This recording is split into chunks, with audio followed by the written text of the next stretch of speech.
Welcome to this little trading tutorial that I'm making.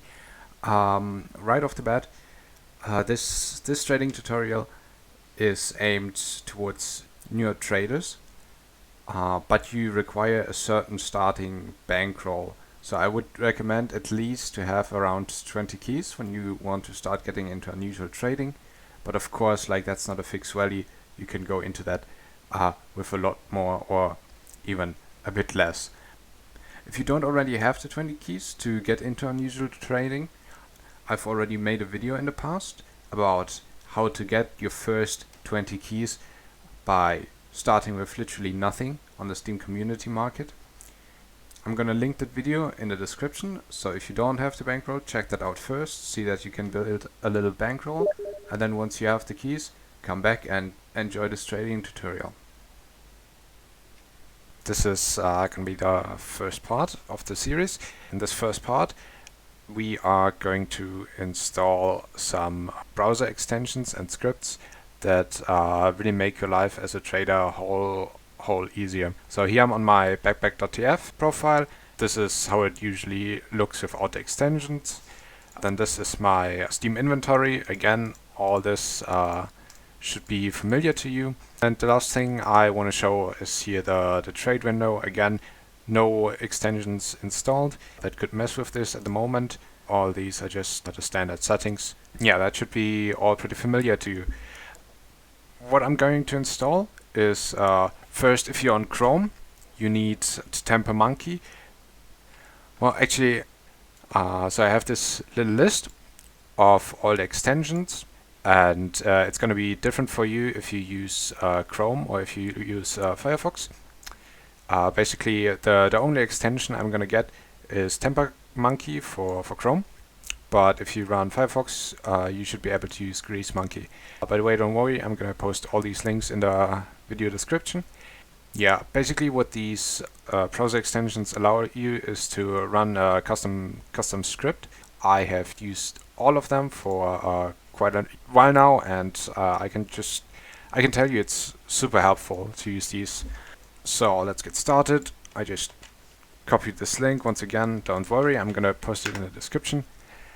Then I just press add to Chrome, and right here, so I added it to Chrome, and you can see, maybe you can't because it's in German, but if you download it, it should be in English.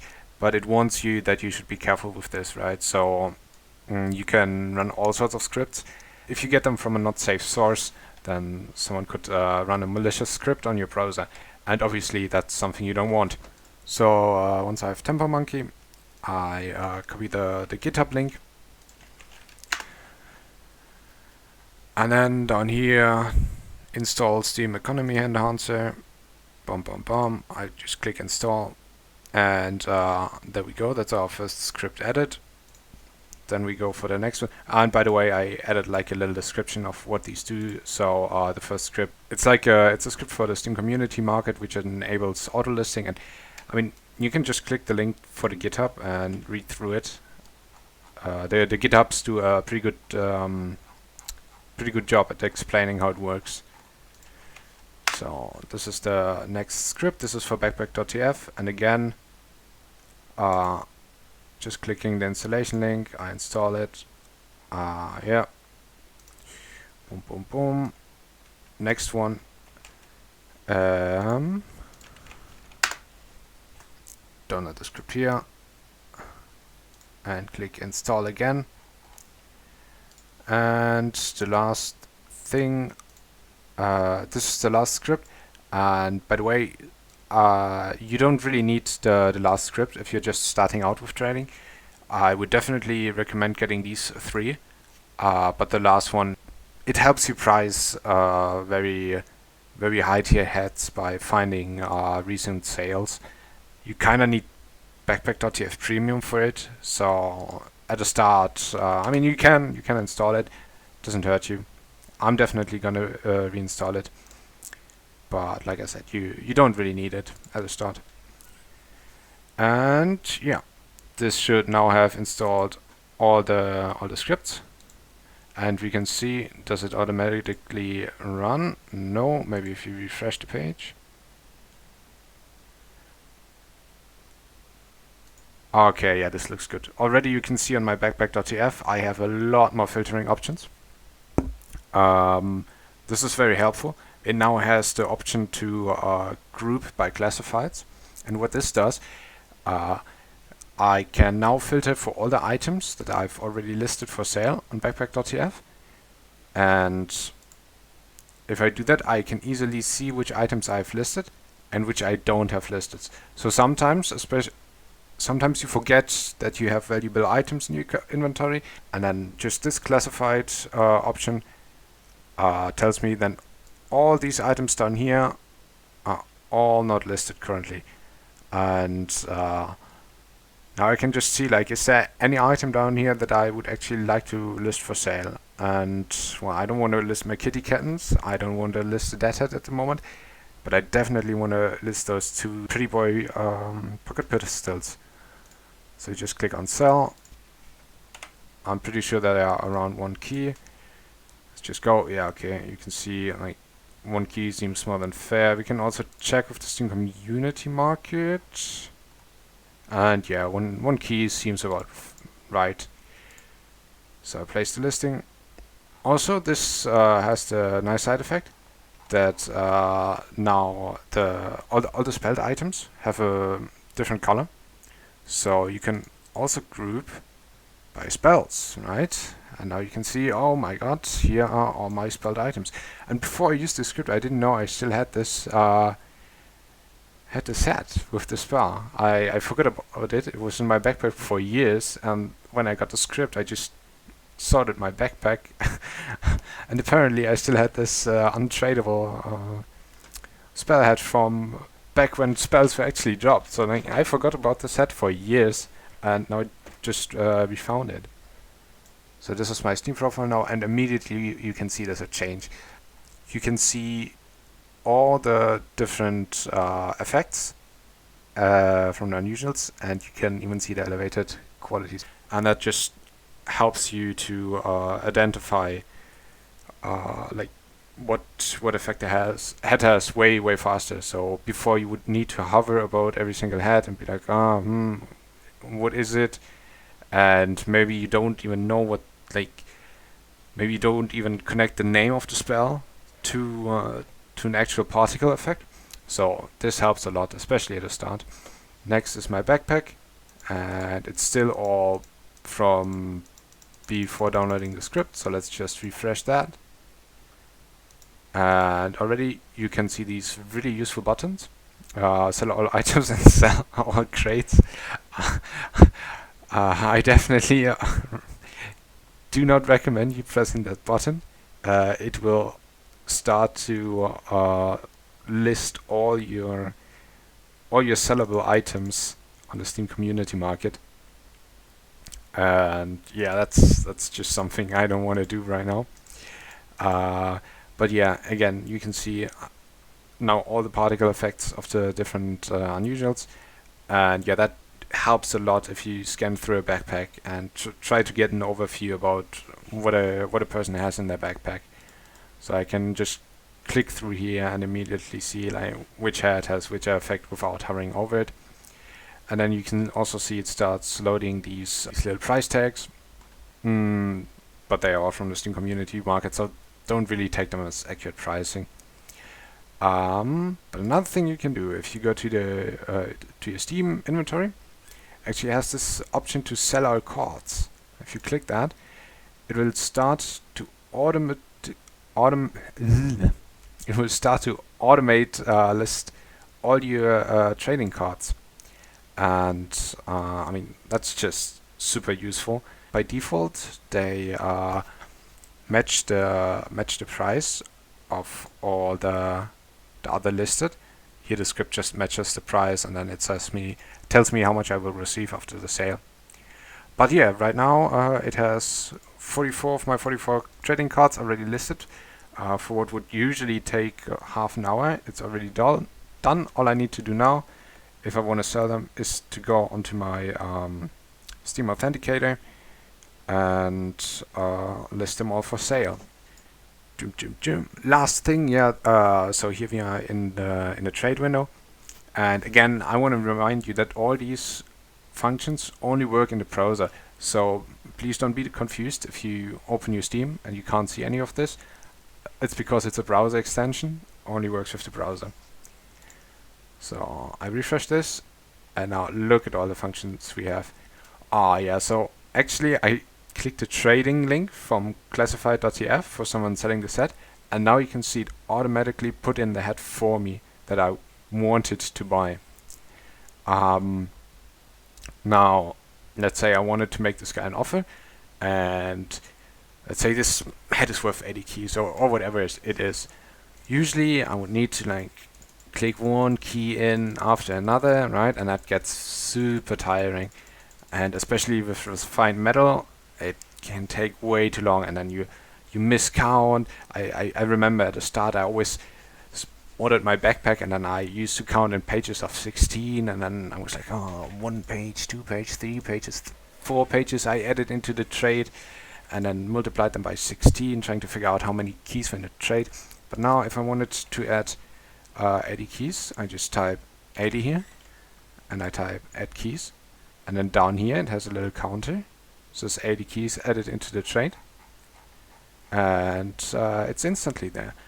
You can also just go for metals. So let's say I wanted to add another 200 refined metal. I type 200, and by the way, also works with like scrap metals. So let's say 200 refined and 1 scrap, so 200.11. Add the metal, and now it loads. Yeah, it puts in all the metal. And you can see I actually didn't have enough refined, so it added an extra 153 reclaimed metal.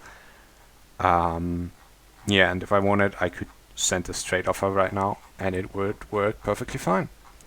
Okay, so I just noticed a funny thing, and that's the white lightning tank top.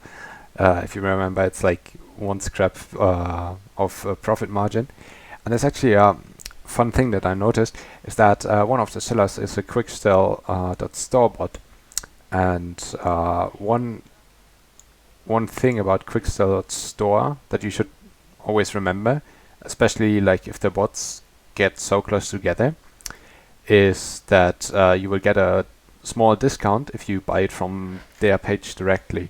So you go copy the link, and then you go to Quickstyle store, and you look for the tank top, and you see the white lightning tank top costs you on the page 14 keys and 38 refined, while it's listed on backpack.tf for 14 keys and 47 refined. So you're actually getting it, if you remember, the buy orders are so fucking close, you're actually getting it for less than buy orders. So you can just go ahead, buy this head from the page, and then resell it to a bot and make some instant profit. So that's not too well-known fact, but just keep that in mind every time you see a Quickstyle.store bot, that you get this extra 3% of discount if you go to their site. Okay, last way to find quick buys. For that, we're just gonna open Team Fortress 2. And once our Team Fortress 2 is open, we will open the developer console, and then we're gonna make a little bind. Right, we're gonna type bind and then the key of your choice, which we are not using for anything in game. So I'm just gonna use K, and then in quotation marks you say spacebar, and then something that you want to print in game while you're playing. So I'm gonna say quick buying unusuals for up to, let's say, like 40 keys, right? And then like trade/add me and a double.d, right? We little smiley face. So just execute that line of code, and then you join a trade server of your choice. If you don't have any trade servers in your favorites, just go to favorites. Just go to community service. You can put like trade in the map tag, or trade in the comment tag as well, and then just look like which servers are populated. And in general, like you will have to try out for a bit, because many of these servers, while they have the trade tag in them, not really a lot of people trade on them. And just try your way through, see where the people are, and look if you can get some trades. But yeah, now that we joined the server, we can just pick our team. And what is this? Okay. And we just press K, and then you can see in the top left, quick buying unusual for up to 40 keys, trade/add me. Like, you can play the game and just every 10, 20, 30 seconds press your bind once, and then I would recommend, if you're like 5 or 10 minutes on the server and you don't get any trade requests, just leave the server, look for another one, right? Same rules apply as on creating those classified listings for bp.tf, as in try to only look for unusuals that have a profit margin of 30% or higher, and make them the lowest possible offer, but be prepared to go up to like 0.5% more than the buy orders are. For the start, really try to stick to the 0.5%. It's gonna take a bit longer to find the deals, but your main goal is not to get a terrible deal at the start. So if you actually find someone to trade with, you want to go to the bp.tf profile, and you want to have a quick look at their Steam App status, and you want to have a quick look at their trust status. Right? So right here, this is my bp.tf profile, and if you don't know how to get to a player's bp.tf profile, really easy. You just you open Steam, go to the profile of the guy you're trading with. Let's just take some random guy from my friend list. We open the profile. You make a right click, and then you have the copy paste URL. Right? You copy the URL, and the last part of the URL is gonna be their Steam ID, right? So you go to the bp.tf page, copy paste it, and all you need is this custom ID at the end, and it will open their bp.tf profile, and then you can have a look at their Steam Wrap with one click and their trust profile. Okay, so last thing I want to talk about is giving you guys a very short, very basic introduction to negotiation. Negotiation is one of those subjects where everyone believes they can do it, and most people suck at it. I'm gonna try to just explain a few core concepts that will help you negotiate way better deals. And the first one I'm going to start with is called the anchor.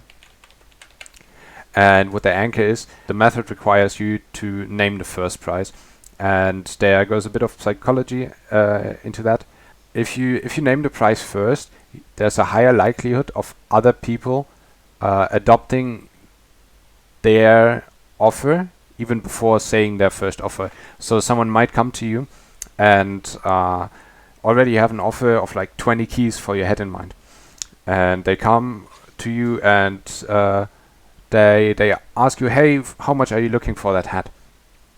And I mean, that's already a rookie mistake. Like, if he knew what he was doing, he would try to anchor. You, as the experienced trader, go there and say, well, I'm looking for 35 keys. And then suddenly this guy is like, well, I mean, 35 keys, that's in his mind, right? It's way too much, but he still wants to offer on the head. But now he feels like 20 is super low. So instead he starts offering something like 22, 20, 24. And then you come back at them, and that's sort of like where it starts, where you have to decide, is 35 keys actually a realistic price? If 35 is a realistic price and 24 keys is still a Quickstyle, then there's no reason to sell this head for this low, and maybe you will just not get a deal with this person. Maybe you know you really want to sell this head, and let's say like you have the offer of 24 keys on your head that you said you wanted 35 keys for. Now what you want to do in the negotiation is get him or her to move his price again closer to what you want, right? Closer to the 35 keys. And one of the best ways to do that is without actually backing down from the 35 keys, because those 35 keys still have the anchor effect, and like the higher the number, the greater this effect still is. A very nice sentence to remember for every negotiation is thanks for the offer, but you will have to do better. And then that sentence wasn't invented by me. I will try to find out who it was. It's a slight deviation. I think the original is I'm sorry, you will have to do better than that, and thanks for the offer, but you will have to do better than that. It's just like what I found work a little bit better. The idea here is that you get the opposite party to move their price closer to what you were expecting without actually having to move your price. Don't suffer from the misconception that in a negotiation you have to meet in the middle. If I say 30 and you say 20, that doesn't mean we have to meet at 25. If I do my job well as a negotiator, we're gonna end up at 30, no matter how much you wanted to pay at the start. Okay, I'm gonna mention two more things because they're both very useful. And the third thing is creating time pressure. Pressure is always good in a negotiation. It makes the other party feel a little bit uncomfortable. You want to make them perceive that the offer that you give them is only of limited time, right? That they have to make a decision quick. Let's say there's a person trying to quick sell ahead for 100 keys, and he's been looking for offers from different traders, and so actually, right away, if that happens, I know that this guy knows something about trading. If a guy is quick selling ahead and goes to multiple traders to quick sell it, that's like a very smart way to get the maximum out of your quick sells, because you're making all these different traders compete for you ahead, and they will start bidding, and you will really make sure you get the maximum price without even having to know anything about negotiation. And what you can do is say something like, well, here's my offer, but it's only here for the next few hours. I mean, I don't want to reserve the items for the guy, because obviously, like, if I freeze my items, that like prevents me from doing other trades. So it's already a smart thing for me to say that I only reserve them for, let's say, a few hours. And then, of course, the other guy can't go around for like 2 days and ask all the different traders for the offer. He has like 2 hours to find a better offer, right?